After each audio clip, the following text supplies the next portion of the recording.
Hi guys, it's Nick from EYT. I hope you're all well and staying safe. Really looking forward to getting back to doing some drama with you all in our online classes. So I'm going to be doing a video with you every week, and these are going to be exploring different activities that you can do while you're at home. Today we're going to be looking at developing a character through observation, and I'll explain a bit more on that in a wee bit. This is going to be done step by step for the next 5 videos, and they'll be posted every Wednesday.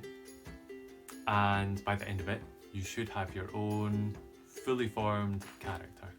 Now, for those of you who've worked with me before at EYT, you'll know that I do loads of different activities on developing a character, and this one should be a wee bit different. For this session, all you'll need is a pen and a bit of paper, and either a spot by the window or outside in the front garden if you've got one and if it's a nice day. So, when I say that we're going to develop a character through observation, that means we are going to be watching. And we're going to be watching people from your window or from your garden that walk past, and we're going to use them as inspiration for our characters. So while you're observing these people, I've got a list of 5 things that I want you to think about while you're observing. Sometimes it can be more interesting to find somebody to observe that's really different from how you are. So maybe they're a lot older, or maybe they're a lot younger. Maybe you can try both. It gives us a lot more to think about when they're really, really different from us.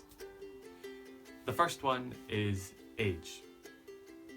I want you to think about roughly what age they are.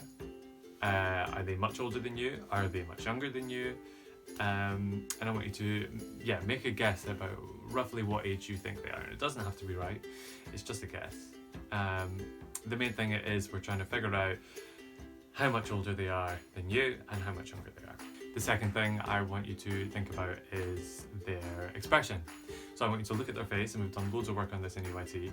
I want you to see if you can figure out how they're feeling just based on their facial expression. Do they look a bit sad? Do they look happy? Do they look like they're really angry about something? Do they look like they're really deep in thought? And I want you to make a quick note of that as well. The next thing I want you to think about is their pace or speed. How fast are they walking? Are they walking quite slow? Is it a leisurely stroll? Are they enjoying a bit of time in the sun by themselves? Or are they really trying to get somewhere? Are they trying to get somewhere quickly? Maybe they're running late. So think about their speed. Now, the next thing I want you to think about is their posture or their physicality. Now, if you've worked with me before, you'll know that we do a lot of work using the word physicality. I'll be very happy if you can remember what that word means.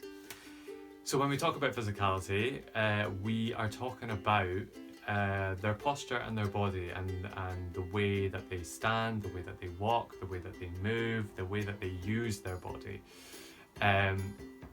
So we're going to try and make some notes on that. Maybe they slouch. Maybe they stand up really straight. Maybe they have quite a confident stance. Now, sometimes it can be really hard to make notes on physicality. It can be quite a difficult thing to write about. It can be quite a difficult thing to word. So sometimes what's best to do is to try and take a picture of their posture, of their physicality, and keep it in your head, and then you can try and recreate that with your own body.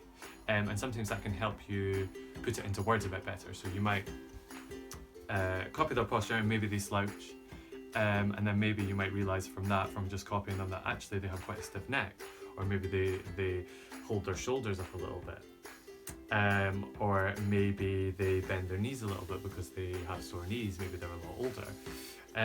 So sometimes trying to put it into your own body is going to help you make those notes. And what might also be good is if you can find this posture on your body, and you could get a family member to take a photo of you so that you can really remember it and see if you've got it right in that picture. So the last thing that I want you to note down is a thought. I want you to have a think about one thing that might be going through this person's head, and it doesn't have to be anything important. It can just be what they're going to have for tea that night. It could be them thinking about how ridiculous it is that there was no toilet roll in the shop again. Or it could be them thinking about what they watched on TV the night before. So it doesn't have to be anything important, but this is going to be a really nice gateway into their head when we're developing them later on. And it'll maybe help us get to know them a bit better. Usually, I would have these written down on a bit of paper as headers before you get started, just because we're probably not going to have a lot of time while they're walking past up the road before they disappear. So it's really valuable to have as much time observing them as possible. So write the headers down and then you can just make short notes. So once you've got all these notes written down, this is going to be a really good starting point for making these characters, and it's good to keep all of these notes so that we can keep looking up on them in the next stages of this. Next week we will be looking more at their physicality, so I would encourage you to really try and remember that, and like I said, really try and get that on your body. And if you can take that picture, have someone take that picture of you, then even better. That's going to be really, really useful to use next week. So for now, enjoy, see how you get on. Like I said, try it a few times, try it with a few different people until you find someone that's really, really interesting to you. And I'll see you next week.